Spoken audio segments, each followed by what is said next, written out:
I've come to the point that I'm content with knowing that if I've loved my teammates the right way and done everything I can to represent God and my country in a good way, then I can leave with my head held high, you know.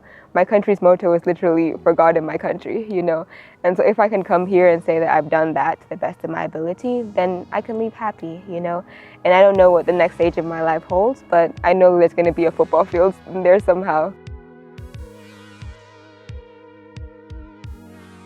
My name is DORCUS LARA.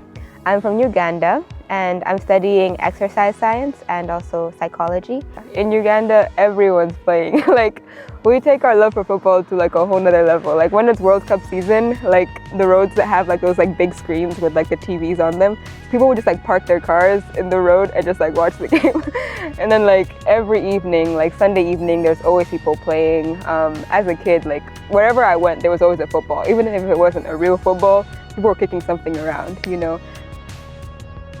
So I was just always like brought up with that love for the sport. I didn't really start playing until about like second grade, I'd say. And that was honestly just because I had issues with the girls in my class.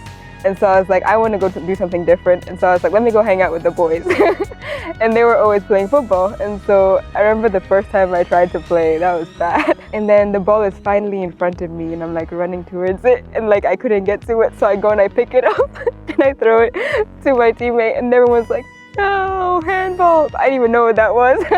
And so that moment always stuck with me and just like gave me the desire to like learn the sport and become really good at it, so I can prove people wrong. For a lot of the times while I was younger, I was like the only girl on the field, and I had to get used to like being strong and like being assertive and not getting pushed over, because when you represent an entire gender, like you want to represent it well, you know.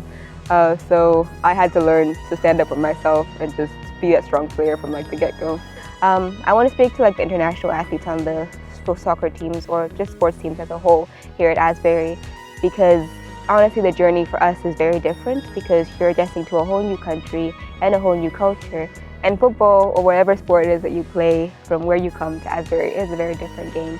But I just want to encourage them that the same sport is the same sport, you know. The teammates may be different, the country may be different, but let the love that you have for the sport carry you going forward, you know.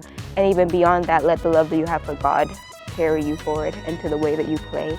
And you may not always have the best season, you may not always play all the games you want or be a starter on every match. I myself did not get those achievements, but simply being able to look at the person next to me and say I've loved them correctly and I've loved them with the love of God is really what has kept me going this far.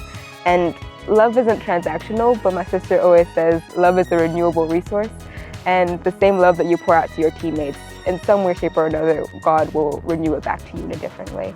And so, yeah, just go with that encouragement, love the people next to you, and just play the sport that you love for the glory of God.